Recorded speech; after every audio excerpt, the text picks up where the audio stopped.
Today I'm going to show you 5 sensory resources that we have in our house that we use on a regular basis and we find quite useful and quite helpful. Stick around to the end because the last one that I'm going to show you is definitely, without a doubt, the best piece of sensory equipment that we have in our house, and it is the one that's probably used the most by our boys. Stick around to the end. First up, I'm going to show you the sensory swing. So the sensory swing can be used in lots of different ways. And with the sensory swing, it's just a swing that gives you the opportunity to gently move back and forth, and it creates a bit of movement in your body, and it tackles some of your systems like your vestibular and your proprioceptive systems, and it can be quite calming and quite relaxing. So you can sit in it like you would on a normal swing, or you can put your arms in it and sit yourself in and kind of almost semi-cocoon yourself in, so you've still got your legs to give you some controlled movement. The other way you can use the sensory swing is to put your feet fully in, and this will completely cocoon you, and the swing will then just move around based on the way your body's moving and the momentum that you pushed off with the swing when you first got in. So sensory swings are a really great way to help calm and regulate children, especially children with neurodiversity and sensory needs. Some children may not like them because they may overload their sensory system, and so it might be something that you have to test out, play around with, and problem solve.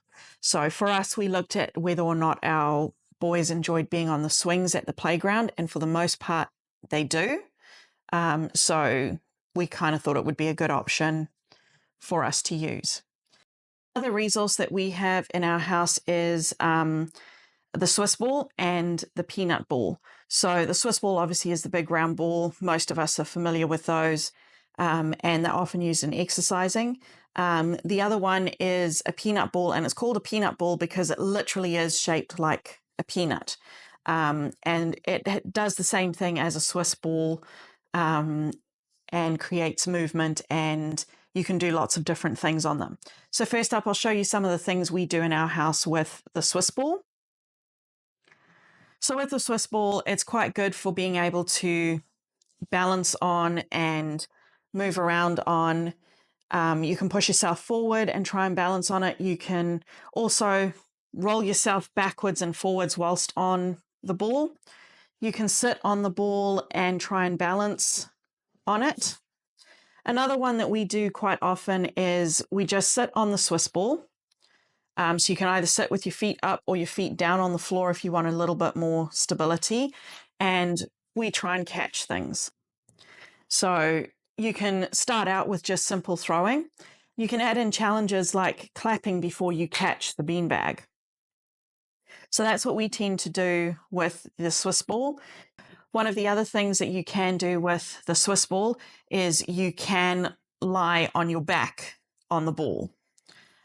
So you can lie on your back and you can just gently move it so that your bottom starts to touch the floor and keep moving it back like that. You can lie on it so that your whole back is over the ball and you're trying to sort of put your hands down behind you. So all of those create movement for our sensory systems. I'll show you what we can do with the peanut ball now. It usually is pretty much the same concept as the Swiss ball. So the difference with the peanut ball is that it's a little bit wider and a bit more sausage-like. So you can do the same rolling forwards and backwards activities. The peanut ball is also good for sitting on. And it's also good for being able to just create gentle movement as the ball rolls back and forth. Again, with the peanut ball, we can also do catching activities and adding in the challenges of being able to clap before you catch. So there's lots of different ways to add challenges for these balls, but they are a great home activity and classroom activity. Weighted products are another thing that we use in our family. This is a weighted blanket, and I've done a previous video on the way we use weighted blankets to help with sleep. But we use weighted blankets for lots of things.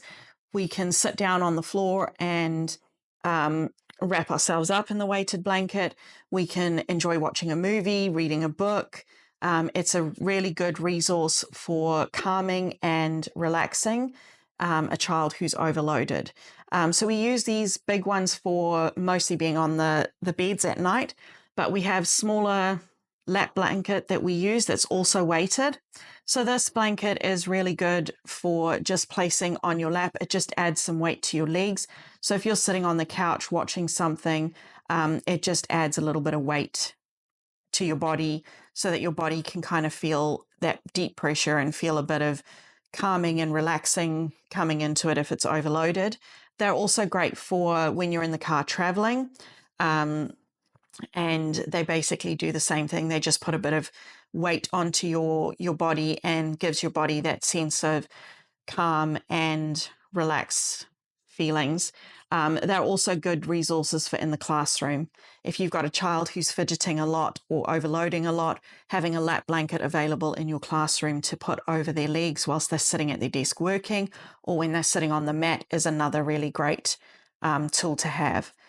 The other one that we use a fair bit in our house is a weighted shoulder hugger. So it just pops over your neck and shoulders, and it places a bit of weight on your shoulders and your back. So it's similar to carrying a heavy bag. And again, this is a really good one for in the car, at home, or in the classroom, just to help relax, calm, and regulate overloaded children. So one of the things that you can do with a trolley board is to use the trolley board stacked with something very heavy like books, and you can then have the child try and push the books around the room, around the house, whilst they're on the trolley. This creates a bit of heavy work for the muscles and kind of gives a bit of a relieving effect. Another thing you can do with a trolley board is to sit on a chair and place your feet on the trolley board and just gently move your feet back and forth around in circles and create that movement in your legs using the trolley board. So trolley boards can be a good resource in the classroom for children when they're sitting on a chair to keep their legs moving to help them focus with their learning. So you can do big movements, you can do small movements, you can do movements back and forth, and that will just help give your body that sensory input for movement. Another way to use the trolley board is to use it with your feet. So you can use your feet to push yourself along and then kind of balance yourself on it and see what different movements you can create. Another way of using the trolley board is to pull yourself along. So you sit on the trolley board with your legs tucked under you and you pull yourself along or around the room. The trick with this one is to make sure that you don't overbalance yourself and tip yourself forwards or backwards if you're small enough to sit on it with your bottom. So it's working lots of muscles and hitting lots of sensory input areas. So with this one, you can stand on the trolley board, and then it's about using your body to move the trolley board and trying to move it round and round and trying to see potentially how many times you can get it to make a circular rotation and go 360 degrees, or getting it to go 180 and then 180 again. So that's another really good way of getting movement input into your body. It requires two people to have one person pushing whilst the other one sits, and they can take turns at doing that. So one person pushes and they push them around the room whilst the other person keeps themselves stable. And it again creates a bit of heavy work for the muscles and joints in your body. Finally, the final sensory resource that we have in our house, the one that you've been waiting to hear about.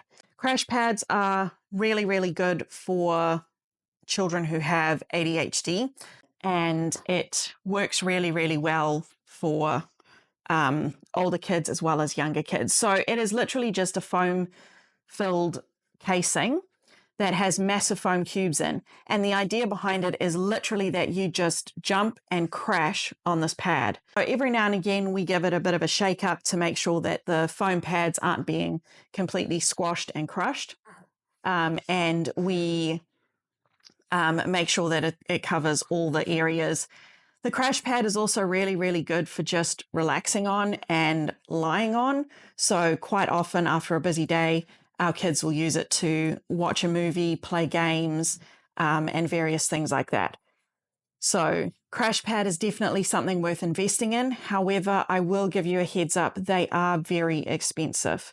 So something you will more than likely need to save up for and purchase at a later date. But they definitely are worth investing in. Thanks for listening. Like and subscribe for more.